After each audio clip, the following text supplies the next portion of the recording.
Assalamualaikum warahmatullahi wabarakatuh. Di sini saya akan menjelaskan sebuah materi yang ketiga, yaitu tentang undang-undang yang mengatur hak asasi manusia di Indonesia. Sebagai bentuk usaha menjamin pemenuhan hak-hak warganya, maka pemerintah Indonesia membuat undang-undang yang mengatur tentang hak asasi. Peraturan tersebut dituangkan dalam Undang-Undang 1945. Berikut ini merupakan 10 jaminan hak asasi manusia yang tertuang dalam UUD 1945. Yang pertama adalah hak untuk hidup. Hak untuk hidup ini tercantum pada pasal 28A Undang-Undang Dasar 1945 yang bunyinya, setiap orang berhak untuk hidup serta berhak mempertahankan hidup dan kehidupannya. Yang kedua adalah hak berkeluarga dan melanjutkan keturunan.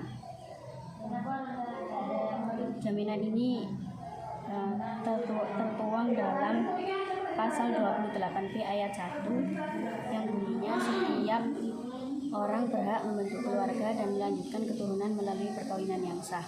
Yang ketiga adalah hak mengembangkan diri.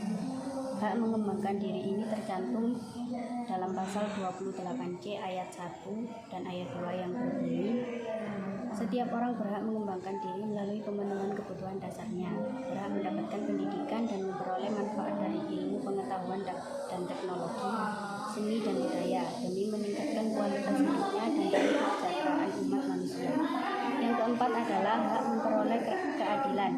Hak memperoleh keadilan ini tercantum dalam UUD pada pasal 28D ayat 1 yang bunyinya, setiap orang berhak atas pengakuan, jaminan perlindungan dan kepastian hukum yang adil serta perlakuan yang sama di depan hukum. Yang kelima adalah hak atas kebebasan pribadi. Jaminan ini tertuang dalam pasal 28 ayat 2 yang bunyinya, negara menjamin kemerdekaan tiap-tiap penduduk untuk memeluk agamanya masing-masing dan untuk beribadat menurut agama dan kepercayaannya itu. Yang keenam adalah hak atas rasa aman. Jaminan ini tertuang dalam UUD pada pasal 28B, yaitu setiap orang berhak untuk bebas dari penyiksaan atau perlakuan yang merendahkan derajat martabat manusia dan berhak memperoleh suaka politik dari negara. Yang ketujuh adalah hak atas kesejahteraan. Jaminan ini tertuang dalam pasal 28H ayat 1 sampai 4. Salah satunya sebagai berikut. Setiap orang berhak mendapat kemudahan dan perlakuan khusus untuk memperoleh kesempatan dan manfaat yang sama guna mencapai persamaan dan keadilan. Yang kedelapan adalah hak turut serta dalam pemerintahan.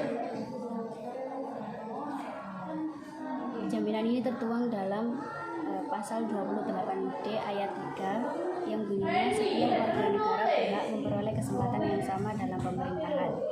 Yang kesembilan adalah hak wanita. Hak wanita ini diatur dalam Undang-Undang Nomor 39 Tahun 1999 pada pasal 45 sampai 51. Contohnya pada pasal 48 yang menyatakan bahwa wanita berhak untuk memperoleh pendidikan dan pengajaran di semua jenis, jenjang, dan jalur pendidikan sesuai dengan persyaratan yang ditentukan. Yang terakhir adalah hak anak. Hak anak ini tertuang dalam UUD 1945 pada pasal 28B ayat 2 yang bunyinya, setiap anak berhak atas kelangsungan hidup, tumbuh dan berkembang serta berhak atas perlindungan dari kekerasan, diskriminasi. Demikian yang dapat kami sampaikan, kurang lebihnya mohon maaf yang sebesar-besarnya. Wassalamualaikum warahmatullahi wabarakatuh.